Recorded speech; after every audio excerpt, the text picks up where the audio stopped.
kepada ibu-ibu yang di luar sana. Terutama saya mengucapkan terima kasih support kalian yang mendukung saya sampai saya ke sini gitu. Dan pesan saya, jadilah wanita mandiri. Tangisan seorang pria kuat pecah di udara. Siapa sangka pria setegar Denny Sumargo bisa pecah tangis di tengah podcast live?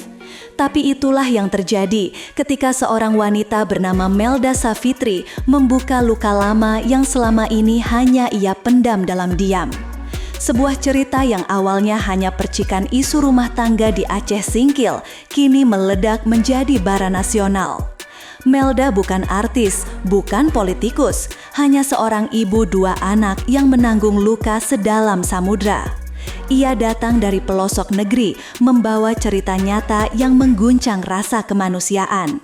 Denny tak bisa menyembunyikan emosinya, bukan karena dramanya, tapi karena kejujurannya.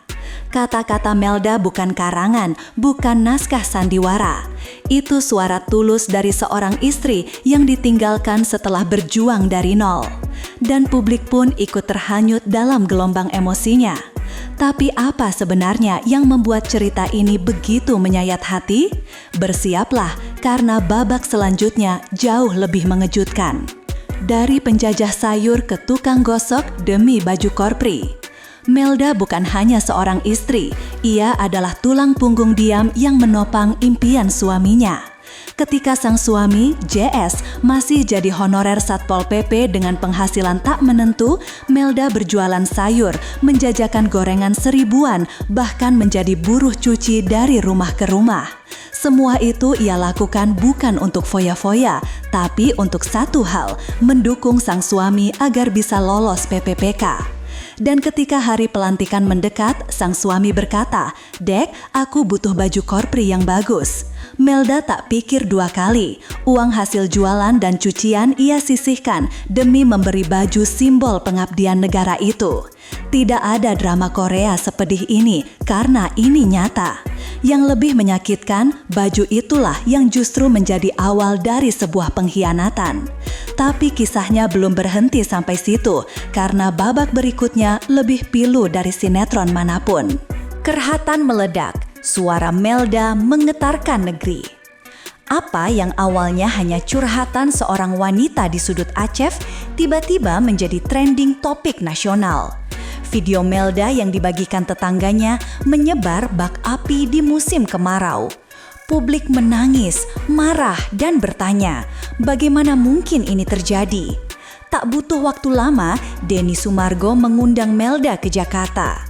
Dalam sebuah episode Curhat Bang, ia membuka semuanya tanpa sensor, tanpa malu, hanya kebenaran. Dan di momen itu, masyarakat tersadar bahwa di balik seragam korpri ada cerita-cerita yang tak pernah diajarkan di bangku sekolah. Cerita tentang kesetiaan, pengkhianatan, dan kemanusiaan yang dirampas. Tapi gelombang viral ini juga memunculkan bahaya baru, ancaman yang mengintai di balik sorotan kamera. Ketika kebenaran diancam balik, tak semua pihak senang dengan viralnya kisah Melda. Keluarga suami merasa malu dan geram. Mereka tak tinggal diam. Mulailah muncul intimidasi kepada tetangga yang mengunggah video. Bahkan muncul isu bahwa mereka akan dilaporkan karena dianggap mencemarkan nama baik. Sungguh ironis, korban yang sudah dihancurkan mental dan ekonominya kini diancam hukum pula. Publik pun bertanya, di mana letak pidananya dalam menyuarakan kebenaran? Hukum seharusnya berdiri di sisi keadilan, bukan digunakan untuk membungkam suara yang terluka. Dan Melda pun kembali harus berhadapan dengan rasa takut. Tapi apakah ancaman ini bisa menghentikan suara rakyat yang sudah terlanjur bangkit? Talak 3 hanya karena tidak ada lauk di meja. 3 hari sebelum pelantikan, saat kebahagiaan seharusnya sedang di puncaknya, badai justru datang menghantam rumah tangga Melda. Sang suami pulang dengan wajah masam, marah karena di meja makan tak ada lauk. Melda menjawab lirih, "Bang, uang belanja tak ada, modal habis buat beli lauk jualan besok." Tapi jawaban itu justru menyulut api.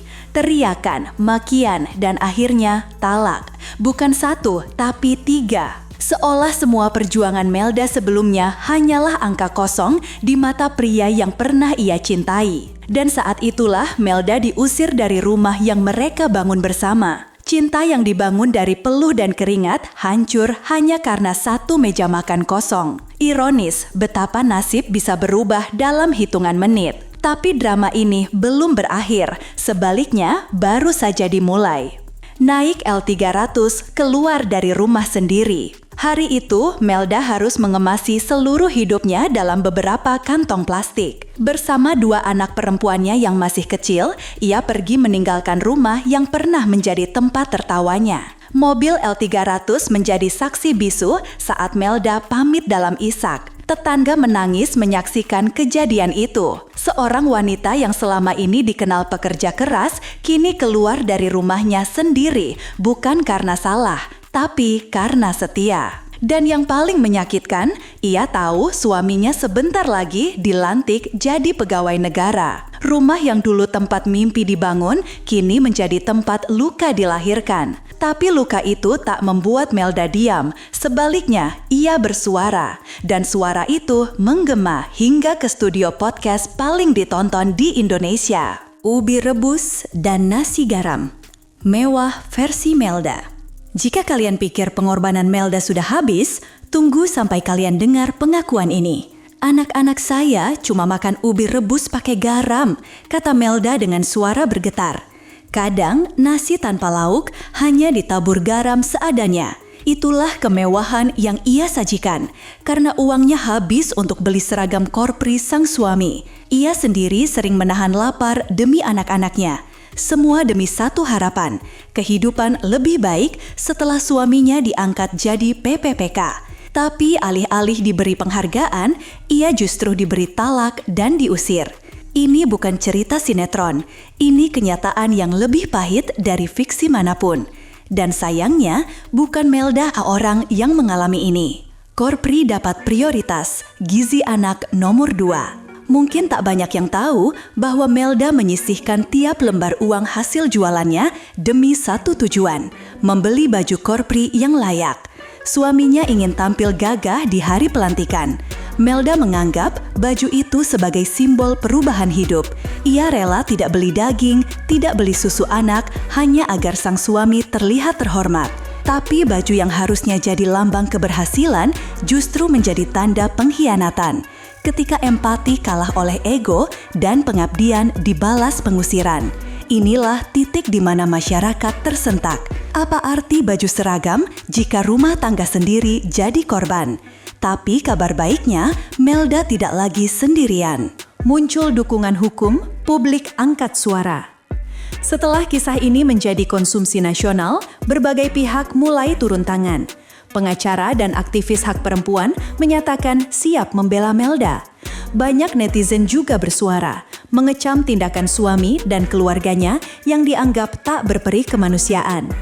Bahkan, beberapa lembaga mulai menawarkan bantuan hukum dan psikologis.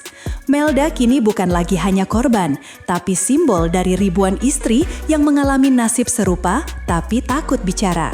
Ia membuka jalan, dan dengan keberaniannya, Melda membuktikan bahwa keadilan kadang datang dari suara yang dulu dianggap tak penting. Tapi pertanyaannya, apakah suara itu akan terus didengar atau kembali diredam? Akhir yang baru, bukan tentang baju, tapi harga diri. Cerita Melda bukan sekadar drama rumah tangga. Ini soal bagaimana pengabdian dibalas dengan pengkhianatan. Tentang bagaimana seorang istri bisa menjadi hantu tak terlihat di balik kesuksesan seorang ASN. Tapi juga tentang bagaimana publik bisa berubah jadi pelindung ketika hukum seakan membisu. Kini, Melda telah membuka mata jutaan orang. Ia mungkin kehilangan rumah, suami, dan kenyamanan. Tapi, ia mendapat sesuatu yang lebih kuat, harga diri, keberanian, dan solidaritas. Dan di akhir ini, kita semua harus bertanya, lebih penting mana, baju kebesaran negara atau kejujuran seorang ibu yang terluka? Karena kalau cerita seperti Melda terus dibiarkan, mungkin baju korpri akan kehilangan maknanya.